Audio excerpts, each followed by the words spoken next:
નમસ્કાર દોસ્તો, તમારા માટે એક સરસ મજાનો વિડીયો હું ગોતીને લાવ્યો છું। तो हमारे किसान भाई अपने आप को अकेला ना समझें। पिछली बार की तरह नहीं, इस बार सैकड़ों नहीं हजारों वकीलों की टीम हमने तैयार कर रखी है। हम किसानों के साथ साथ बल्कि उनके आगे रहकर उनको हर एक प्रकार की कानूनी मदद देंगे, बल्कि ढाल बन के हम उनके आगे खड़े रहेंगे। और ये जो इलीगल काम, क्राइम्स पुलिस के माध्यम से, ये भ्रष्टाचारी पुलिस के अफसरों के माध्यम से अमित शाह साहब और मोदी जी करा रहे हैं, उसके खिलाफ भी हम कानूनी कार्रवाई करेंगे। आप लोग बिल्कुल निश्चिंत रहें। कुछ भी, ये आपकी नहीं हमारी जिम्मेदारी है आपको कानूनी मदद देना। सैकड़ों नहीं हजारों वकील हमने तैयार कर रखे हैं। पहली बात ये। दूसरी बात यह है, ये जो आपको रोका जा रहा है उसके लिए भी हम आपको बता रहे हैं, ये अपराध कर रही है पुलिस भी और सरकार भी। तो उसके लिए सबसे अच्छा तरीका यह है कि ये कानून जो आपके हक छीनने के लिए लाया जा रहा है, और सरकार आपको कुछ भी झूठ बोले मानना नहीं है। पार्लियामेंट का दूसरा सेशन बैठना चाहिए और उसमें यह कहा जाना चाहिए कि ये कानून कभी भी वापस नहीं लाए जाएंगे। ऐसा रेजोल्यूशन जब तक पार्लियामेंट का सेशन बैठ के नहीं पास हो, जब तक आप इनकी बात पे भरोसा नहीं करना, तब तक आप इनकी बात पे भरोसा करोगे, धोखा खाओगे। जैसा ट्रांसपोर्टर्स ने खाया, जैसा इससे पहले आपने भी खाया, और जैसा हर वो व्यक्ति जो 15 लाख के चक्कर में था और पता नहीं कौन कौन से वादों के चक्कर में था, वो धोखा खाएगा। इस मोदी सरकार की एक ही गारंटी है, सबको धोखा देना ही मोदी सरकार की एक गारंटी है।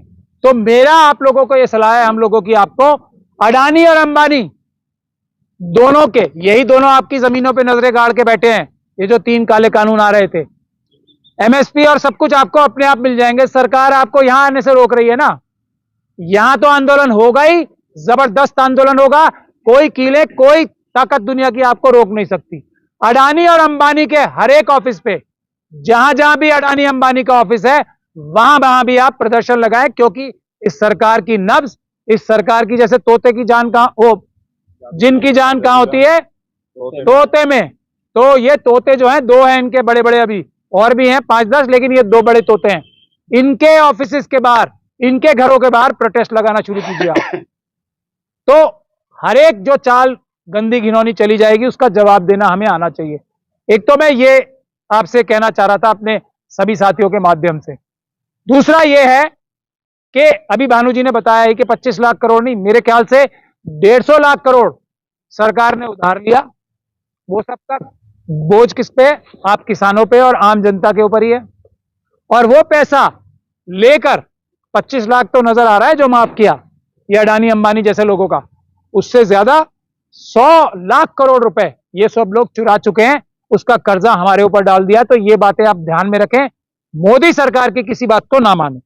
अब मैं आज का जो फैसला सुप्रीम कोर्ट ने किया है, जो माननीय कहने पर हम बाध्य हैं, सुप्रीम कोर्ट को हम लोग सब माननीय कहते हैं, हम लोग बाध्य हैं। लेकिन 2 तरह के माननीय होते हैं। रिस्पेक्ट जो हम करते हैं, ऑनरेबल जो हम कहते हैं, वो 2 तरह के, एक जबान से बोला जाता है और एक दिल से बोला जाता है।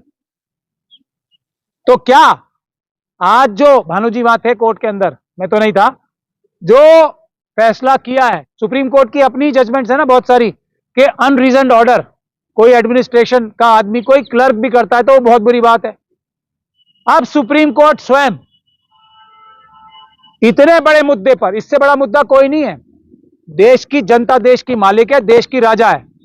राजा बनाने में अगर घपला धांधली कोई कर रहा है, देश का निजाम चलाने में जिस निजाम की वजह से सुप्रीम कोर्ट है, उस संविधान के साथ कोई धोखाधड़ी कर रहा है, कोई इतना बड़ा फ्रॉड कर रहा है, उसको बगैर रीजन्ड ऑर्डर पास किए अगर डिसमिस किया जाता है, जैसा भानु जी बता रहे हैं, तो क्या हम दिल से ऑनरेबल बोल पाएंगे इस फैसले को?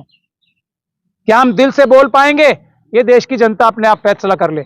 लेकिन मेरा ऐसा मानना है, सुप्रीम कोर्ट और हमारे सारे संस्थान ये आरएसएस और बीजेपी के, ये गुंडों के दबाव में है। ऐसा सुप्रीम कोर्ट के 4 जजेस प्रेस कॉन्फ्रेंस करके बोल चुके हैं। तो जनता को इस दबाव को खत्म करना है। हम देश के मालिक हैं, देश की जनता इस देश की मालिक है। सुप्रीम कोर्ट के जजेस भी हमारे नौकर हैं, जैसे प्रधानमंत्री नौकर हैं। तो अपने नौकरों के ऊपर से प्रेशर हटवाना, वो खुल के काम कर सके, ये भी जिम्मेदारी जनता की है, जो पीसफुल प्रोटेस्ट के माध्यम से ही होगी। इसीलिए 25 तारीख का ऐलान अभी डीसी कपिल साहब आपको डिटेल में बताएंगे। ये सभी प्रधानमंत्री जी, जिनको हम अपना प्रधान सेवक नौकर कहते हैं, वो प्रधान चोर ना बन जाए, प्रधान चोर या डकैत ना बन जाए, उनको रोकने के लिए भी 25 तारीख का प्रोग्राम हम लोग कर रहे हैं। और इन सबकी जड़, जैसा अभी आप लोग देख रहे हैं, करोड़ों वोट खाने के बाद भी, करोड़ों वोटों की चोरी करने के बाद भी सुप्रीम कोर्ट तक से अगर बिना डिटेल्ड ऑर्डर पास किया, क्योंकि डिटेल्ड ऑर्डर मुझे लगता है इसमें कोई पास हो ही नहीं सकता था। चुनाव आयोग ने एक झूठा, पूरी जिम्मेदारी के साथ कह रहा हूं, सरकारी वकीलों के माध्यम से एक झूठा एफिडेविट फाइल किया और सुप्रीम कोर्ट ने उसका झूठ न पकड़ के उसको अनरीजन्ड ऑर्डर, एक लाइन का ऑर्डर पास करके डिसमिस किया है, जैसा भानु जी मुझे बता रहे हैं। तो इससे बड़ा अन्याय कुछ नहीं हो सकता। तो आप समझ सकते हैं ये करोड़ों वोट जो धांधली की जा रही है, इसका भी हमें इंतजाम करना पड़ेगा ईवीएम के साथ साथ।